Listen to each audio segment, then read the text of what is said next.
Administrador Wagner Siqueira, a palavra é toda sua. Muito obrigado, muito boa noite. Toda vez que leio alguma coisa do currículo, eu fico achando que já é o necrológio. Muito obrigado pela gentileza. Em verdade, inovação, gestão com foco dos resultados. Eu estou me sentindo aqui com um público tão grande, como se fosse, né, o Golias e o Davi.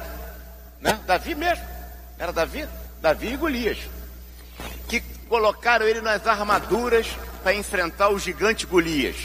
E ele que era um grupo muito grande, um gigante muito grande, e ele pequenininho. E ele pegou e fez assim: olha, eu vou me livrar aqui da armadura, de tudo, vou ficar com a minha funda. E eu estou me sentindo exatamente assim, um público tão grande, só que em vez de ser furioso e zangado como Golias, é um público simpático, generoso, carinhoso, comprometido com a profissão, mas muito grande. Eu sou apenas o Davi, então larguei tudo e não temos transparências. Vamos conversar um pouco aqui sobre esse tema, pedindo licença a vocês, né? Porque na música diz assim, vamos falar a capela, né? Quando os progressos das ciências sociais revelaram que o mundo das percepções é fonte e limite para o comportamento humano, surgiram infindáveis implicações para o comportamento gerencial, para a gestão de inovação, para a inovação, para os resultados. A percepção é fonte e limite de comportamento humano. Se eu quero mudar comportamento, eu tenho que primeiro saber quais são as percepções que eu tenho sobre determinada realidade.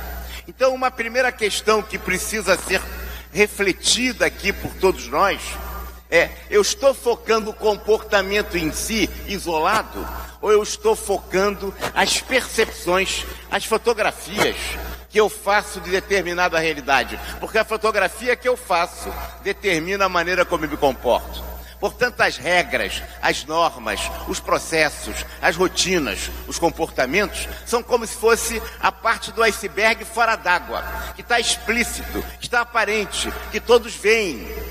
Mas há todo um conjunto, né, embaixo do nível d'água, daquele iceberg, que dirige aquela parte de cima em determinada direção e determinado sentido. Se eu ficar focando os comportamentos, os processos, as rotinas, em si nas rotinas, sem me dar conta de que eu tenho que primeiro que homogeneizar, harmonizar, compreender as percepções que as pessoas têm no mundo das organizações, eu não mudo esse comportamento. Eu até mudo, mas tudo daqui a pouco volta como era Dante no quartel de Abrantes. Porque as velhas percepções, como fôlego de gato, elas se reacendem e passam a determinar o comportamento. Normalmente, o estudante, o profissional de administração, ele está buscando dicas, rotinas. Os livros de autoajuda ensinam muito quais são os comportamentos que a gente tem que ter. Não percebendo que por trás desses comportamentos existem percepções, e que se essas percepções não forem percebidas pelo profissional, ele acaba cometendo equívocos, e porque ele não dá sustentabilidade às mudanças que deseja realizar. Por outro lado, por que as pessoas percebem diferenciadamente? Por que quem conta um conto, fala muito isso, quem conta um conto aumenta um ponto? Uma determinada realidade percebida por diferentes pessoas, muitas vezes tem diferentes percepções. Por que as pessoas fotografam a realidade diferenciadamente?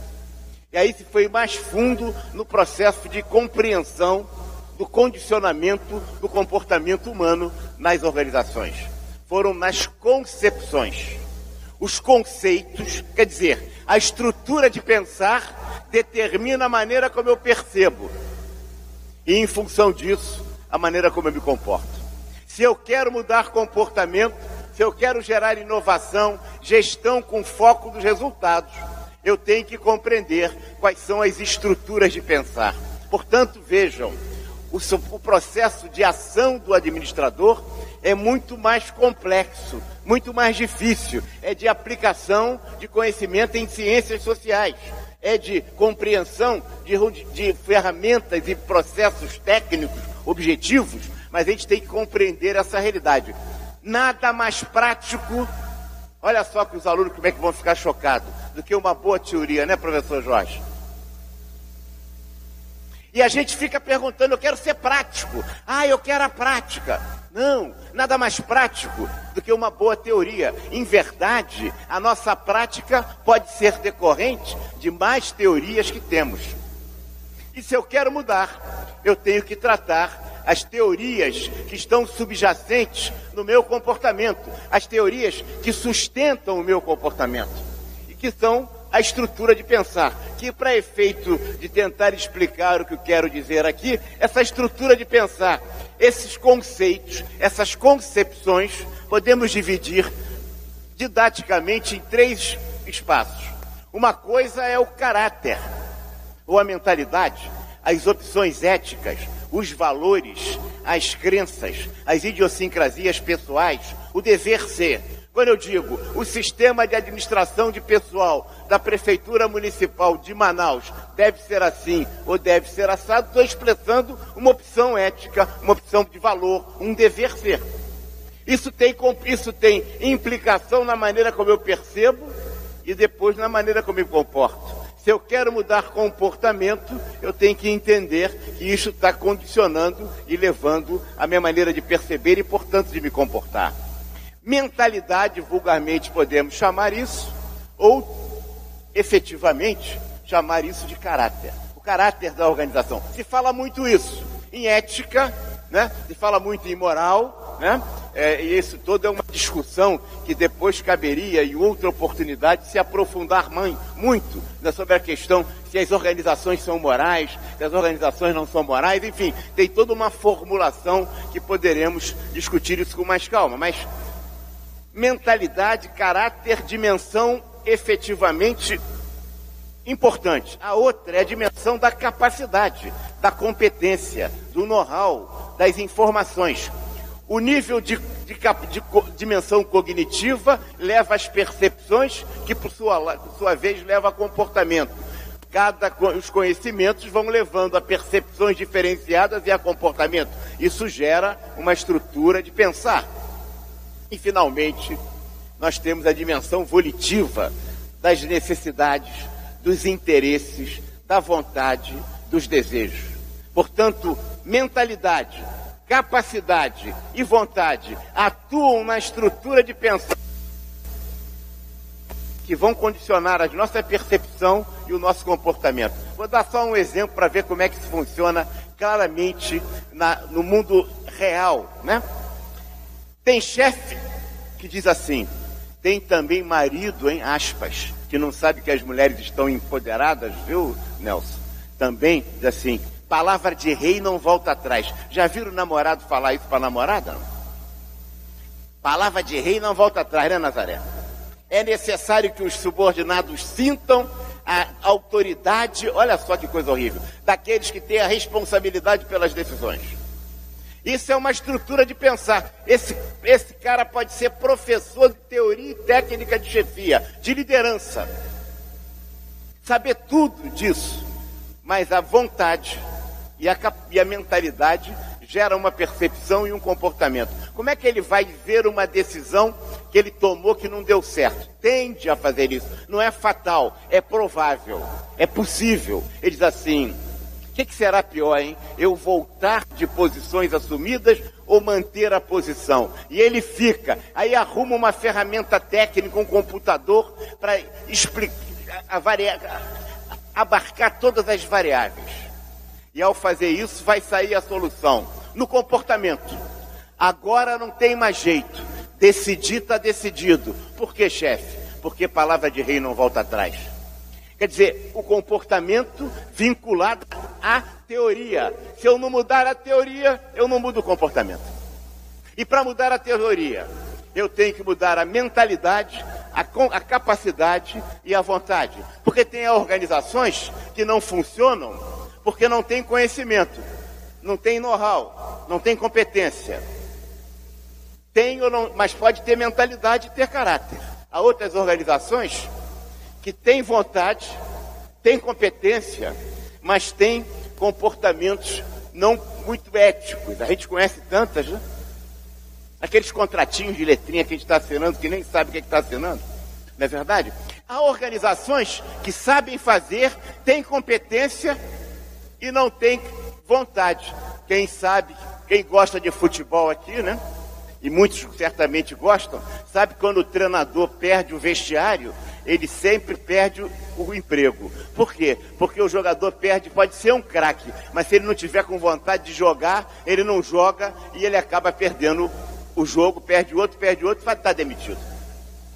Portanto, essas dimensões, conceitos, determinam efetivamente a forma como me comporto e a maneira como eu vou atuar na prática. E funcionário é indolente, de funcionário público, então se fala muito assim, né? São determinados preconceitos, mas que existem, e são teorias. Funcionário público é indolente, preguiçoso e interesseiro. Para se tirar dele o melhor rendimento, deve-se controlar o bem, colocar ponto eletrônico para ele, né? No dedinho, na mão, no olho, seja o que for, e oferecer-lhe a melhor remuneração possível. Como é que a gente vai avaliar o desempenho de um funcionário que não está tendo um bom desempenho? Percepção, concepção, comportamento, percepção. E funcionário também, ele está solto, né? Não trabalha, ninguém controla com ele. Ou não deram gratificação para os outros e não deram para ele. Qual vai ser o comportamento? Aperta o fulano, cobra o trabalho dele, ou como é que a gente precisa arrumar uma gratificaçãozinha para ele? Por quê? Porque o funcionário só trabalha se tiver o chicote e a cenoura. Vejam, a teoria determina o comportamento. Se eu estou pensando em inovação, com gestão, com foco em resultados, eu não posso perder de vista a perspectiva de que a maneira de pensar, portanto a teoria, condiciona a maneira como me comporto à prática. Que nada mais prático, portanto, do que uma boa teoria. O que precisamos fazer é que teoria nós estamos tratando, que teoria nós estamos estudando, que teoria nós estamos acreditando. Certamente, os livrinhos de autoajuda são muito importantes, eventualmente para um ou outro, mas que eles não têm nada de ciência da administração. Né? Livros de autoajuda que vendem muito como livros de administração. O Conselho Federal está fazendo uma campanha muito forte nisso, porque esses livros são uma subliteratura em relação ao estudo da administração. A administração tem que ter pesquisa, tem que ter ciência, tem que ter estudo, tem que ter técnica. Não pode ser o achismo, né? De como vencer na vida e influenciar pessoas, né? Ou os 7 hábitos do monge inteligente, ou do monge executivo, essas coisas que não tem nenhuma base. Por exemplo, a reengenharia que o autor escreveu num determinado momento, foi uma febre de venda de livros de reengenharia, depois ele escreveu um outro livro negando tudo, só compraram o primeiro e todo mundo acredita que aquele negócio vale ainda, quando o próprio autor não acredita mais. A outra questão que gostaria de fazer para vocês com inovação e gestão com foco em resultados, é cada vez se é preciso que a gente entenda que as organizações, portanto, vamos falando de teoria, nada mais prático, repito, vou ficar insistindo, até ficar bem gravado isso, do que uma boa teoria.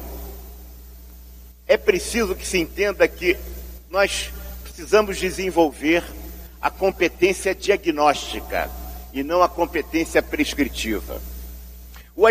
Cada organização é uma realidade completamente distinta e diferente de outra.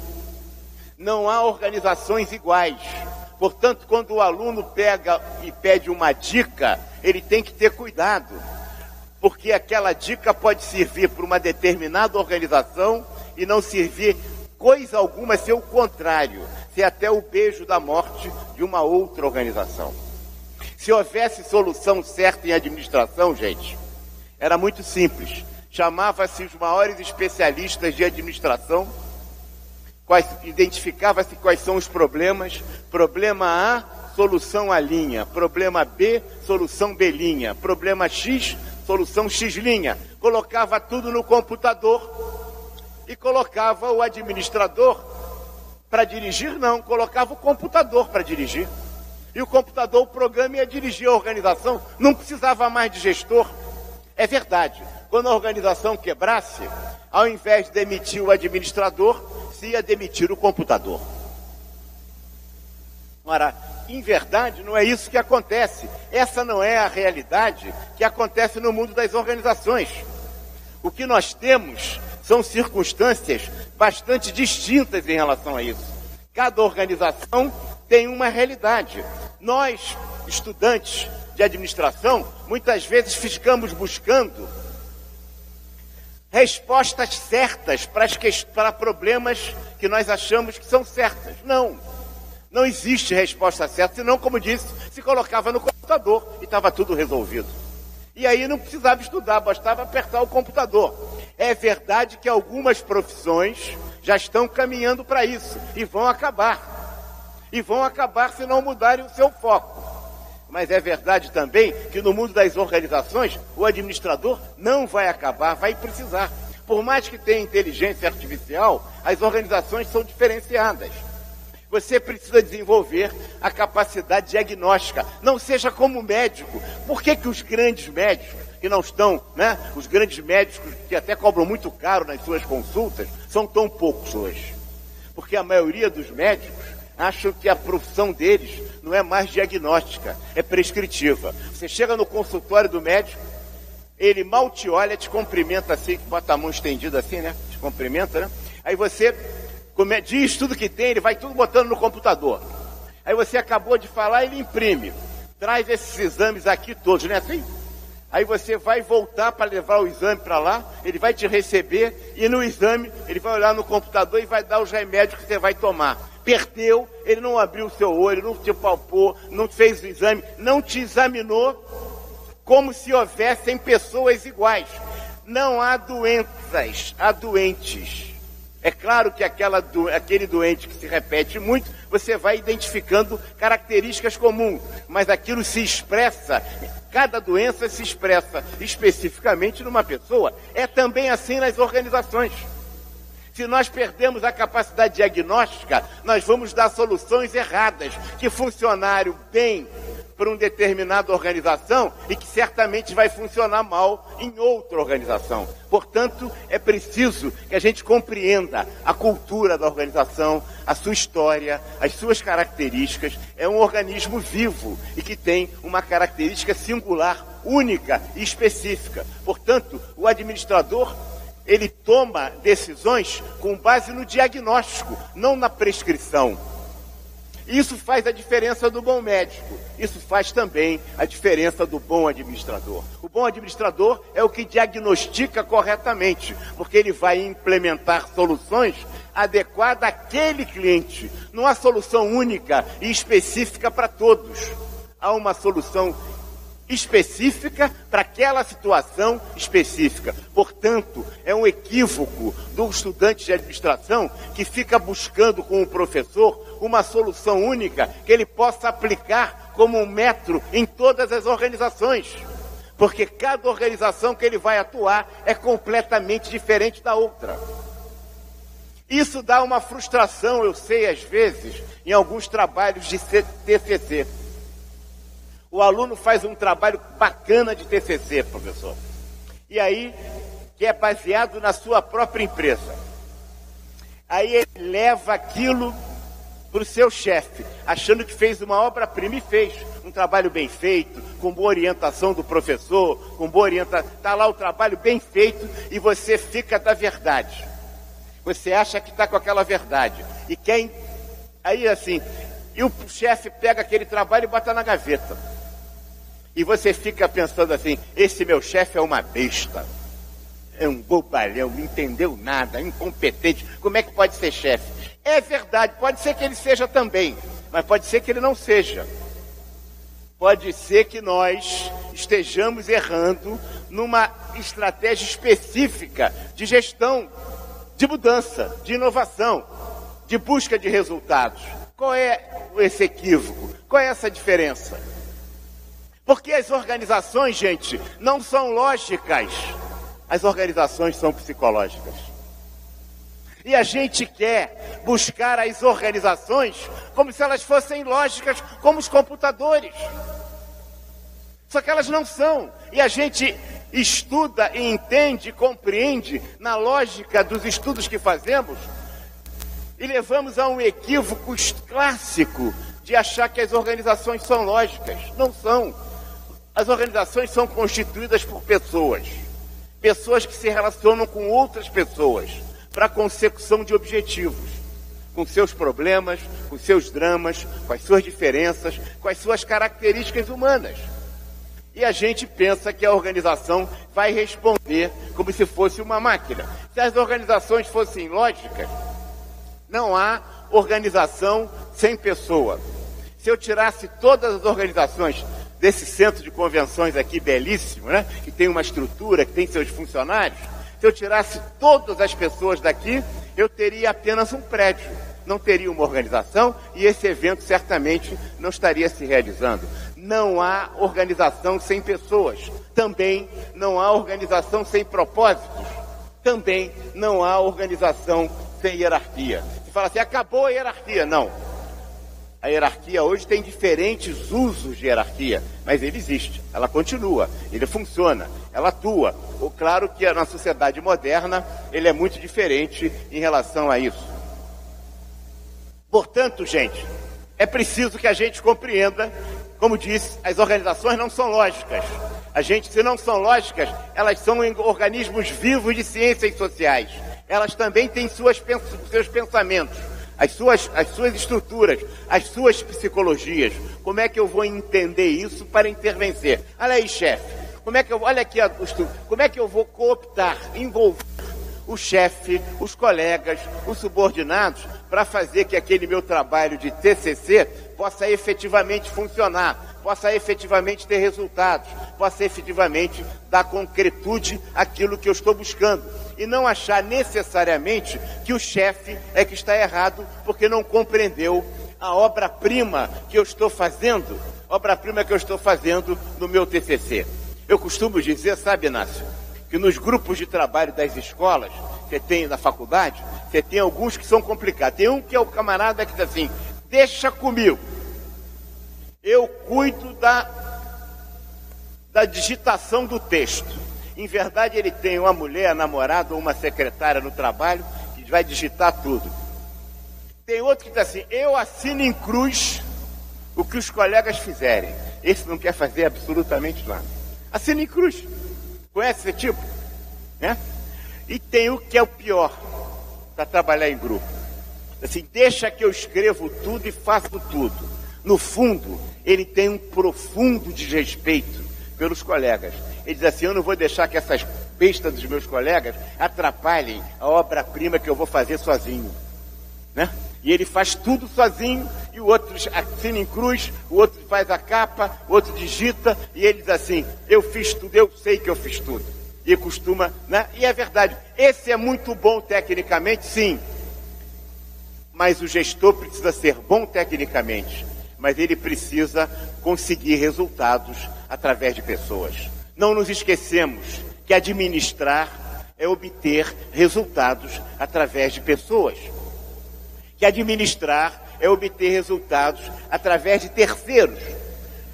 Uma pessoa que quer fazer todo o trabalho sozinho, que acha que os outros vão atrapalhar, que tem uma dificuldade de falar, de dizer, de ouvir, de se relacionar, de tirar resultado dos colegas também e a contribuição deles, esse terá certamente muita dificuldade para a gestão, para a inovação com foco em resultados. Portanto, ele pode estar vocacionado para ser um bom técnico, mas estará dificilmente vocacionado para ser um gestor. Precisamos aprender a realizar através de terceiro. Administrar é obter resultados através de terceiros. Administrar é tomar decisões. E a decisão antecede e condiciona a ação. Nós somos treinados muito para o exercício da atividade concreta, para fazer coisas. A nossa profissão, na sua formação, é claro, é importante que seja assim, ela é muito desenvolvida no processo de fazer coisas. E a gente acaba, depois de algum tempo, derivando satisfação psicológica do que é feito por nós mesmos. Nós gostamos de fazer, como se fosse um Miguel Ângelo. A gente chega na estátua e fala assim, fala naquele trabalho que a gente faz. Guardadas as proporções, é exatamente assim. Eu fiz um belo trabalho, um bom texto, preparei um bom projeto e eu digo, fala. Só que o papel do administrador não é fazer com as próprias mãos, é fazer. E ao fazer assim, você precisa desenvolver a habilidade da contribuição do outro, de ouvir o outro, de ter paciência, de compreender a palavra do outro, a contribuição do outro, como disse. E isto significa uma aprendizagem difícil, significa que a gente tem que estar compreendendo de forma empática o que o outro está falando. Isso me faz lembrar efetivamente o cancioneiro popular da empatia. Acho que foi a cantora, a irmã do Gil? A irmã do Caetano? Como é que é? A Maria Bethânia. O que é empatia? É a capacidade que a gente tem de se colocar na posição do outro e ver como o outro vê, não como a gente veria se estivesse no lugar do outro. Uma coisa, eu ser presidente do CFA e me colocar na posição lá do funcionário e ver como eu veria se eu fosse funcionário. Outra coisa é eu me colocar na posição do funcionário e ver, não como eu veria, mas como o funcionário vê, tá claro? A empatia é quando eu me coloco na posição do outro. A Maria Bethânia dizia assim, eu arrancarei os meus olhos e tu arrancarás os olhos meus. E eu colocarei os meus olhos no lugar dos olhos teus, e tu colocarás os meus olhos no lugar dos olhos meus. E eu passarei a ver pelos teus olhos, e tu passarás a ver pelos olhos meus. É exatamente assim que eu posso perceber e ver como o outro vê. Não é ser simpático. Não é ser simpático. Agora falou aqui.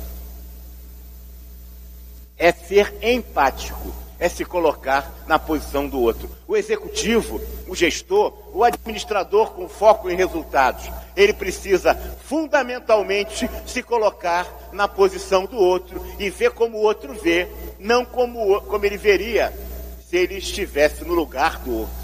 Que é muito fácil, a gente se coloca, a gente não muda a nossa posição, a gente senta só na cadeira, mas a gente continua vendo como a gente via antes. E aí você não compreende. Isso vale para todas as relações humanas, marido e mulher, as pessoas que se amam, que trabalham, que se relacionam, enfim, sobre todas as formas.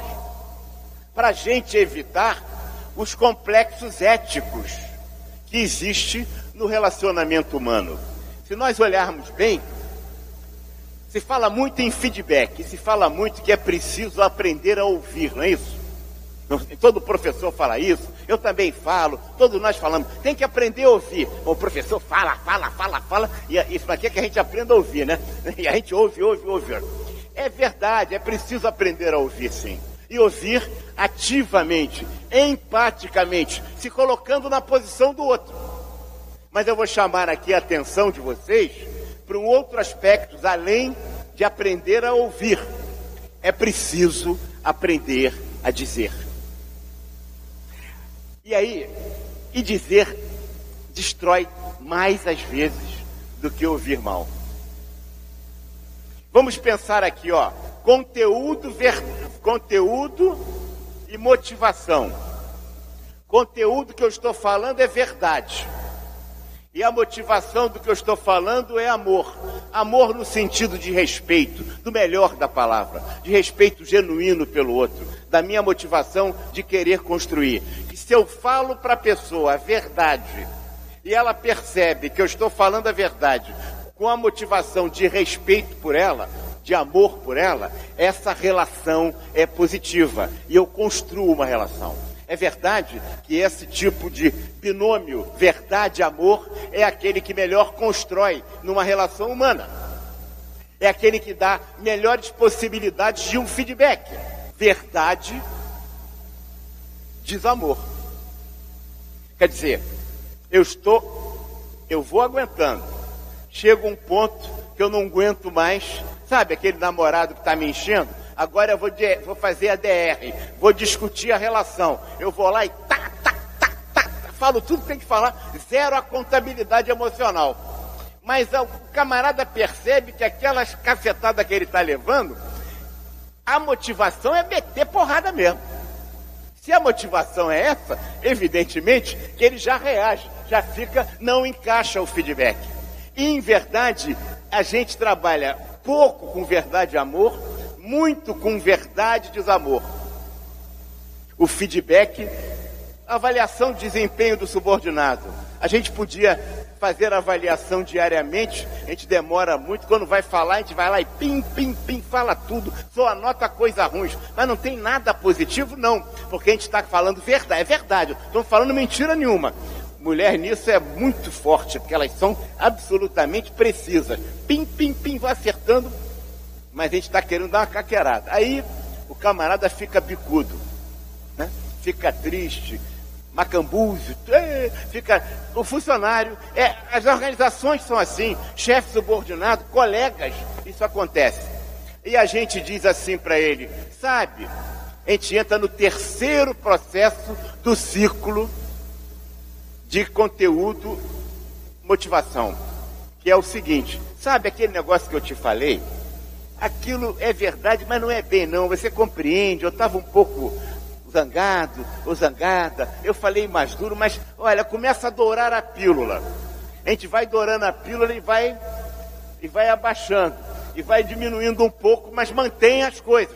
Mas aí vira mentira, amor. Porque a gente gosta da pessoa, a motivação é amor. A gente fala uma mentira, a gente encaixa, absolve aquelas coisas que a gente falou que eram verdade, mas que a gente ficou lá na nossa contabilidade emocional, né?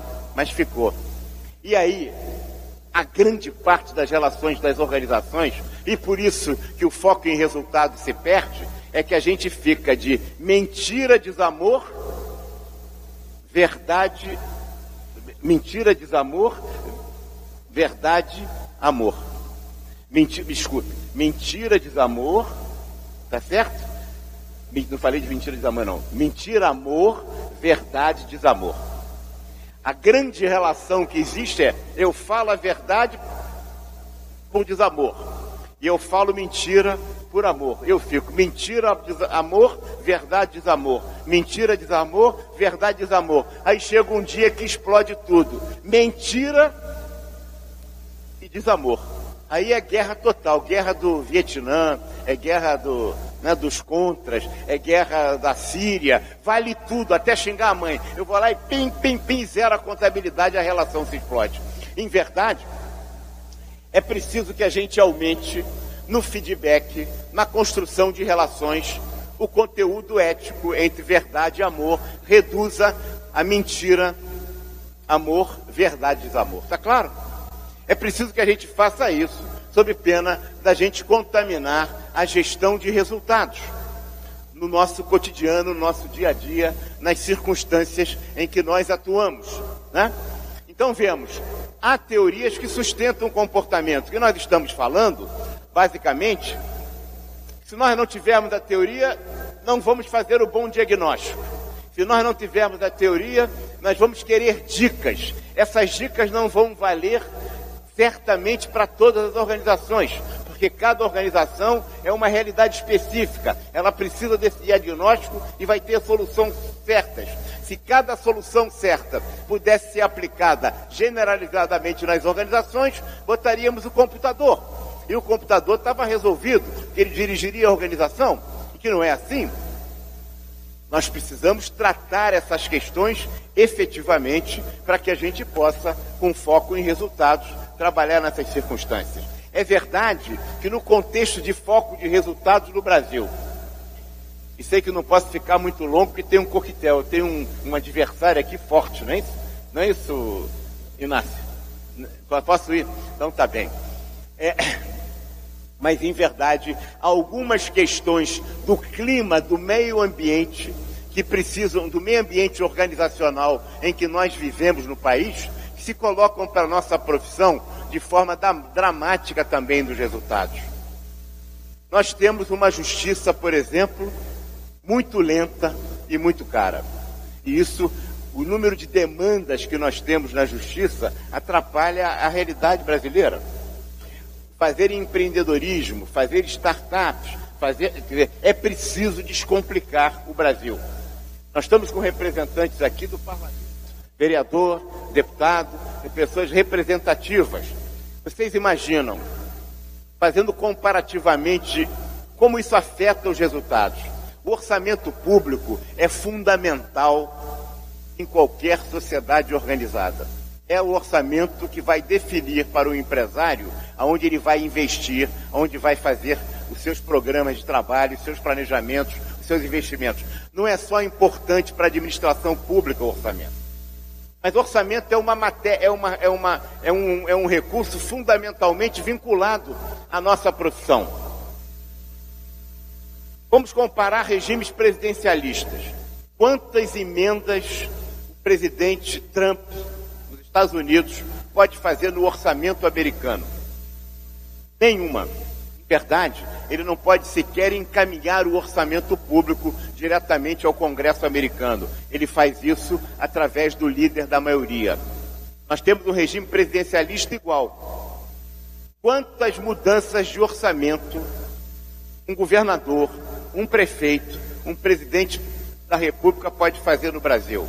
Se nós pegarmos o Diário Oficial de qualquer município brasileiro, de qualquer estado brasileiro e de qualquer governo da União Federal brasileiro, a gente vai ver que o maior número de atos que um chefe do executivo normalmente faz é fazer nomeação para cargos de confiança, cargo em comissão, nomeando fulano de tal para cargo de confiança e exonerando outro.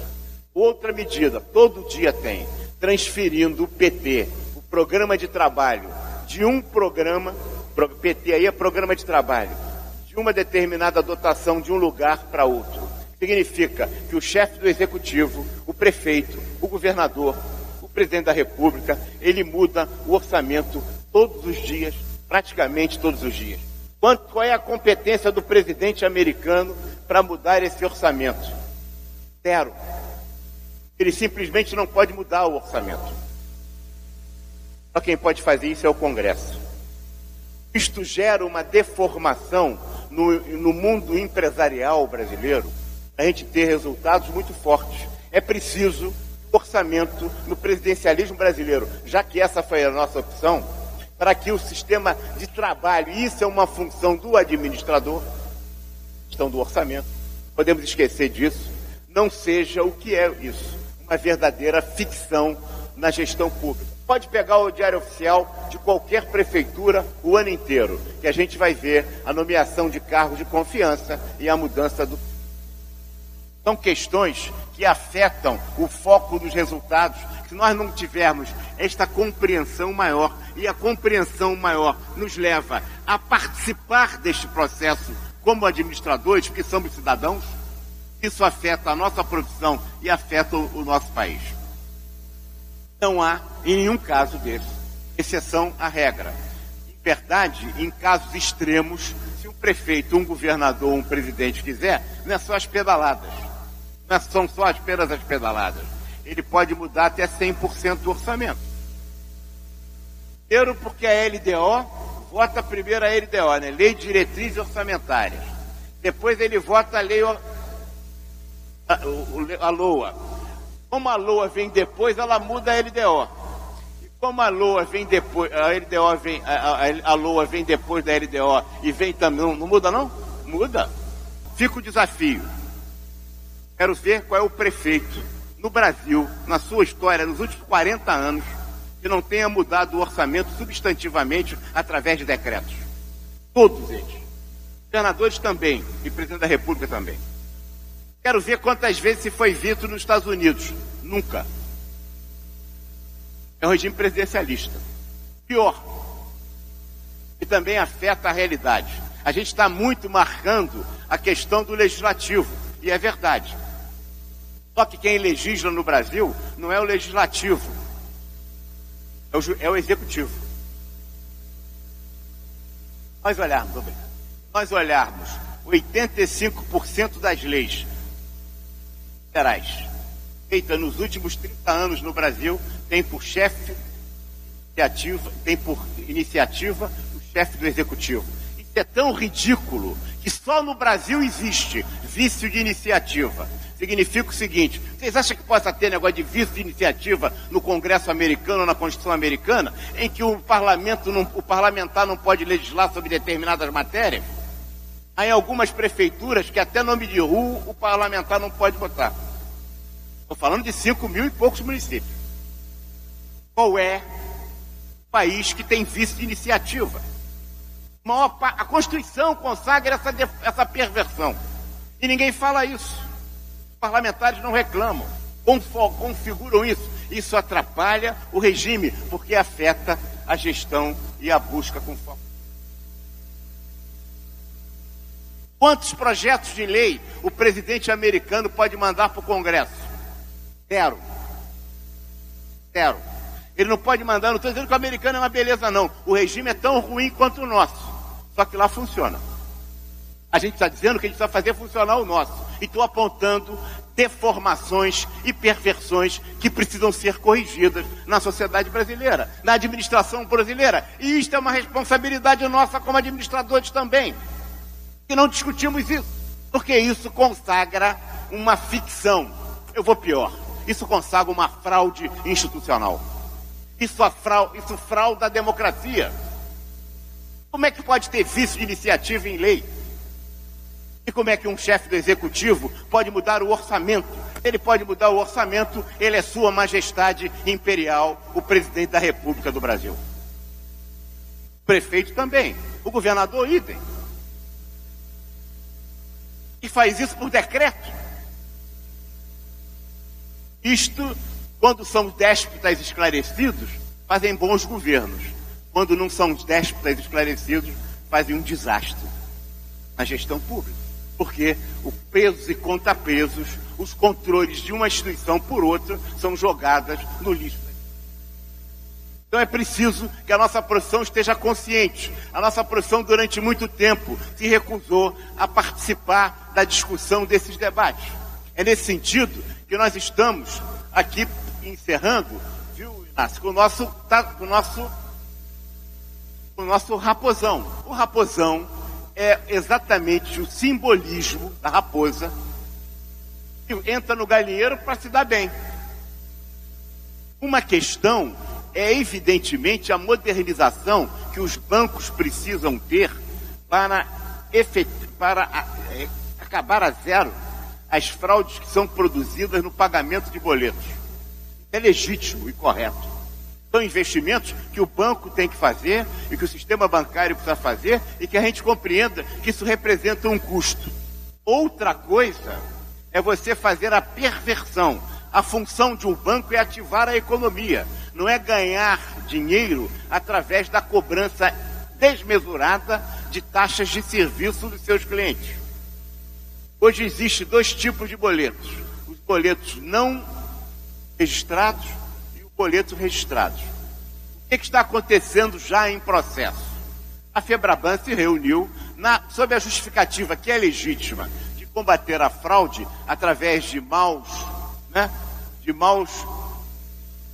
clientes que utilizam do boleto não registrado para praticar fraude, acabam arrumar uma maneira muito esperta, né? A esperteza, né? Quando vira bicho, acaba comendo o esperto, é o que a gente espera. É esperteza demais. O Brasil emite 3 bilhões e 600 milhões de boletos por ano. É muita coisa. Eles estão falando que vão cobrar de 10 a 20 reais cada boleto. Só vai ter boleto registrado, não vai ter mais boleto simples, boleto não registrado. Se nós botarmos 3 bilhões e 600, colocarmos 10 reais, são 36 bilhões por ano que o sistema bancário vai adquirir a mais apenas porque passou a cobrar boleto registrado. Se for 20, são 72 bilhões. Vamos ficar em 36. Eles dizem que quem quer cobrar 20 é o Banco do Brasil e a Caixa Econômica. Estão acusando lá os bancos públicos. 36. O governo está dizendo que vai privatizar a Eletrobras. Não sei se vai, não estou entrando no mérito, estou apenas dizendo. E eles disseram que vão vender a Eletrobras por 20 bilhões, né? Pois é, estão dando para a Febraban, com o nosso dinheirinho do nosso bolso, 36 bilhões, quer dizer, 2 Eletrobras por ano para o sistema bancário. O resto da vida, porque não são 20, são 36 bilhões, cobrando 10.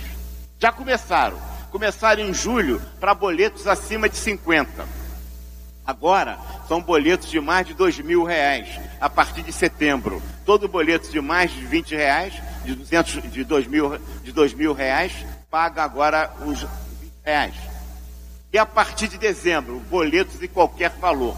Significa você, colega, que paga a anuidade, a sua mensalidade das faculdades, que paga o condomínio, que paga o colégio do seu filho, vai pagar mais caro também.